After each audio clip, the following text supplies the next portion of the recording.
There once was a woman I knew by the name of Debbie. Debbie was like any other woman. Beautiful, attractive, and glamorous.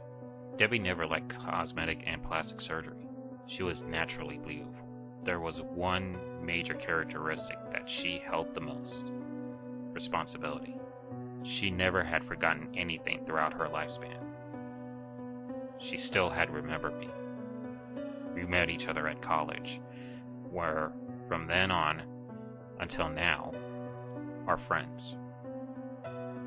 During our time at college, we formerly had spent time taking photos of woodland places for memories. But soon afterwards, Debbie began dating a foreign student who had later started dating again and eventually had gotten married. She was married to a man by the name of Andy Vargas. The couple had 2 children named Anne and Edward. Their children were friends with my children, Dennison and Audrey, and my wife, Deborah. On special occasions, Debbie would often come and visit my home and bring her children along. Her children would often play with my children, Dennison and Audrey, hide and seek. Unfortunately, her husband had never had the chance to come visit because of his multiple shifts. One day, during my son Dennison's 12th birthday, Debbie had shown up with her kids, and this time, her husband had come along to visit. I was happy to finally meet him at the celebration for the first time.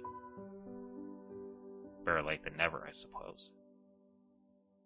Although, I was suspicious of what I was seeing. Debbie's face never appeared this way before. She would always be in a jolly mood whenever she comes to my house. Her face appeared angry, as if she didn't want someone to show up. "Is there something the matter, Debbie?" I asked. "I need to talk to you, Hunter. Personally," she said through her teeth. She told me to follow her upstairs to my bedroom, where there she had locked the door from behind me. Why did you close the door, Deb?" I asked, panicking. "Because they can never find out my true feelings," she answered. "Who's they?" I questioned. "My husband and your wife. They can never find out that I'm in love with you." "But you have a husband and 2 kids," I said nervously. "You don't understand. I am in love with you. Since the day we met, I knew you would turn out to be the man for me. But apparently, that was delayed," she said. I didn't know what to say. Either she was a victim of domestic violence, or a psychotic woman who intends on seducing men and then mercilessly kill them if they neglected her love. "Debbie, you gotta understand. You are a very mindful person. But we're just friends. We each have our own separate ways now. I am now married to my lovingly beautiful wife, Deborah. We now have children. You as well are married and have children. You should just let it be and move on living your life." Debbie began to show her depressing look on her face and began sobbing rapidly. She came running towards me and hugged me. While doing so, she whispered, "You will always be my love, Hunter."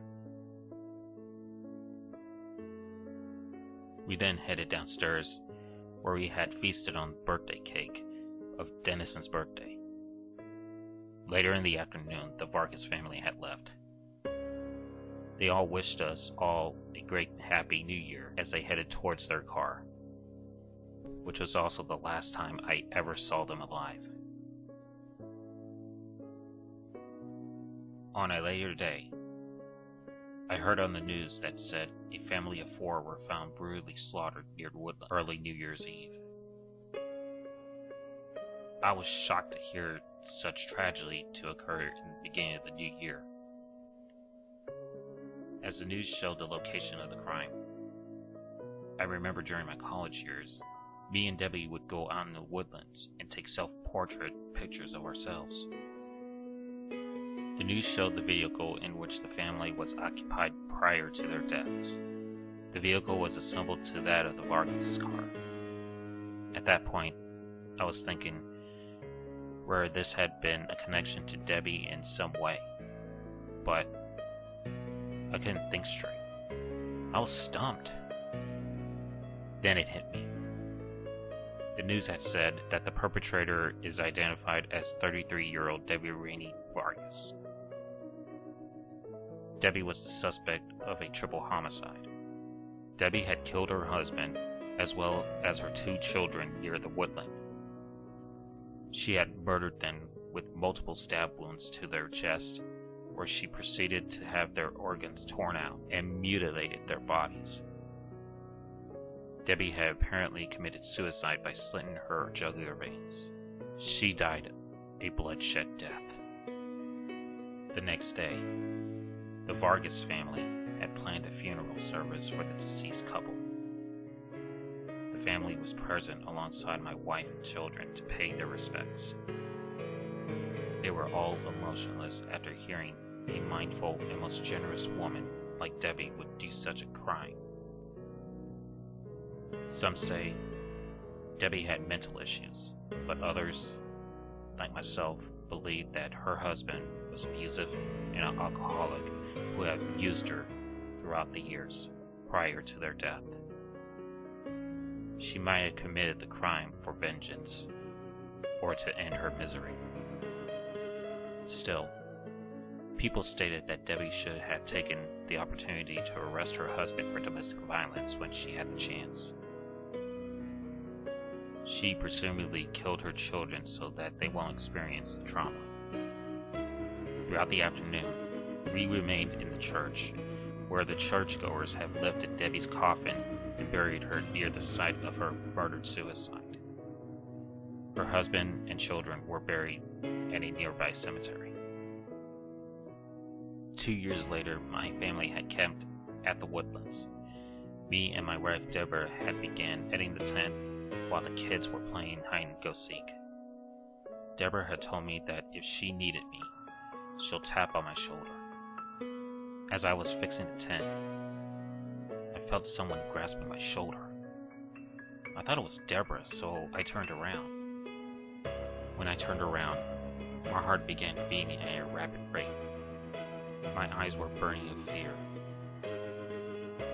I saw Debbie, with her throat completely cut open, with the jugulars bleeding out. She had a bloody knife in her hand, which is believed to be the exact knife she used to kill her husband and children. I was about to run, but suddenly I froze. The words I heard will haunt me for the rest of my life.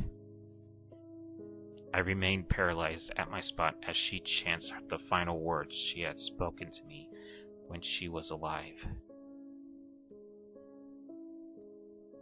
I will always